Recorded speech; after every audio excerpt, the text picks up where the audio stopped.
Our next profile features a dedicated social activist committed to building institutions that represent opportunity and social justice.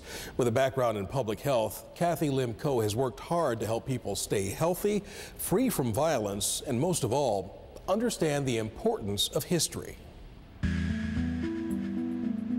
After a 3-year closure for renovations, the United States Immigration Station at Angel Island opened to the public again this past February. Visitors now enjoy guided tours that vividly describe the Pacific Rim immigration of the West Coast. Between 1910 and 1940, about 1 million immigrants were detained on the island for long periods of time. It was a very different picture from the European immigration through New York. The typical stay at Ellis Island was about 2 to 4 hours to process their paperwork and enter the country. At Angel Island, it was such a different story. The average stay there was about 3.5 weeks, with most people staying a few days and a few people staying for many weeks and months, and a few cases for a year or two. And they were detained in barracks under guard with no privacy, with very, very cramped bunks. It was a place to enforce the Chinese Exclusion Act, which was the first federal law that excluded people by race or ethnicity. Kathy Lim Coe started working with the Angel Island Immigration Station Foundation about 12 years ago when it was first declared a National Historic Landmark. She was hired as a consultant and helped raise the first $15 million for the restoration of the detention barracks. Later, she was invited to join the board of directors and serve 2 terms as board president. If you look on every wall, you will see Chinese poetry. The most significant part of Angel Island Immigration Station is the poetry that's carved into the walls. We discovered as many as 400 poems, either quickly scribbled with pencil or brush and ink, or the ones that really stand today, the ones that are carved deeply into the wood. And they speak so poignantly of how hard it was to come across the ocean, what their hopes and dreams and aspirations are, and what they want to accomplish in this country. Kathy learned about strong work ethics from her immigrant parents. Her day job is at the Tides Foundation's Community Clinics Initiative, where she helps communities stay healthy. But she still makes time to volunteer with the Angel Island Immigration Station Foundation and another nonprofit, the Asian Women's Shelter, which works to end domestic violence.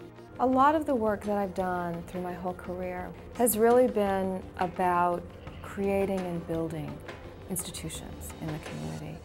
And I read someplace once that children of immigrants are the strongest believers in the American dream.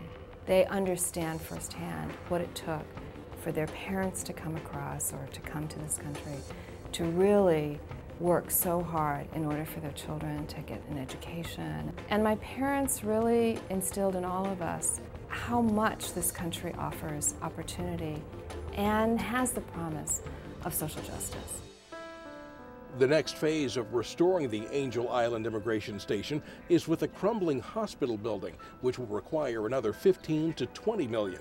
As Phase 1 is completed and Phase 2 begins, Kathy pauses to remember the grand reopening ceremony of the barracks this past February. Part of the remarks I had made that day were really dedicating the work to cathedral builders, to those people who work on these monuments that stand for generations, and even if they don't see the completion themselves, that they understand that they're working for something larger than themselves.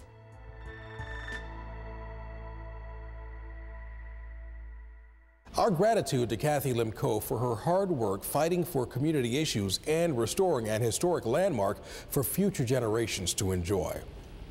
Our next profile highlights the man leading the organization that hopes to change the world. As executive director of the Green Lining Institute, Orson Aguilar works every day to empower local communities of color. For many years, the practice of redlining left millions of people with nowhere to turn when they needed financial help. Redlining is a legal practice where back in the day, banks were actually drawing a red line around a certain community. Certain these communities were in low-income communities, usually communities of color. So they would discriminate by not investing in these communities.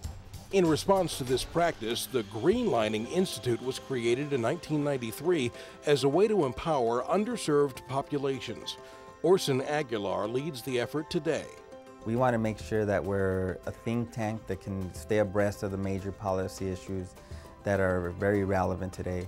So we try to make sure that our communities are at the table with ideas, with solid research, so we make sure that whatever policy outcome we get is one that is fair for everybody.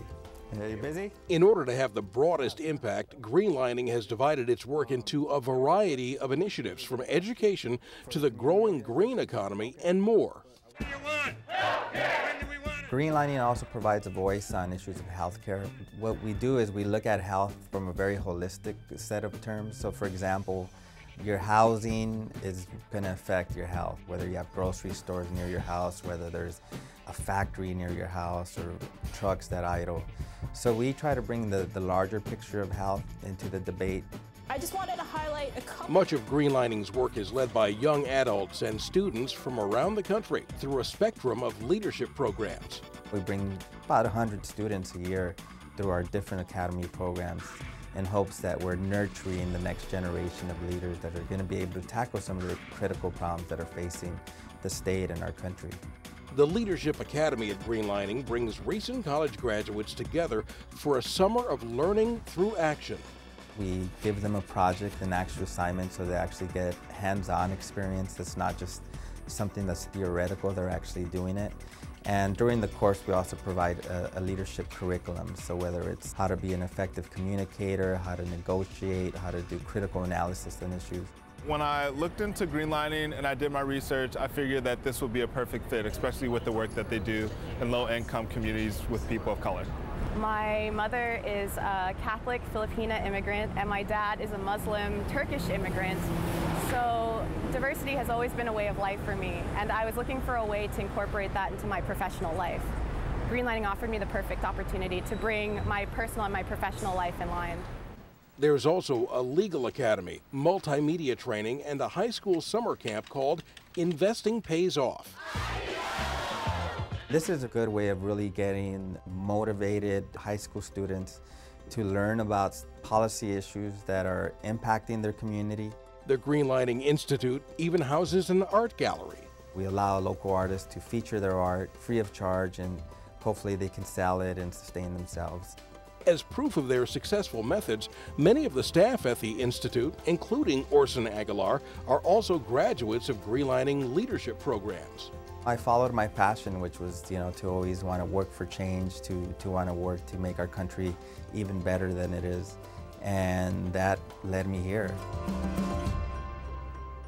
Our thanks to Orson Aguilar for helping create the young minority leaders of tomorrow. We'll be back with the disability rights leader who is well known in the Bay Area and around the world.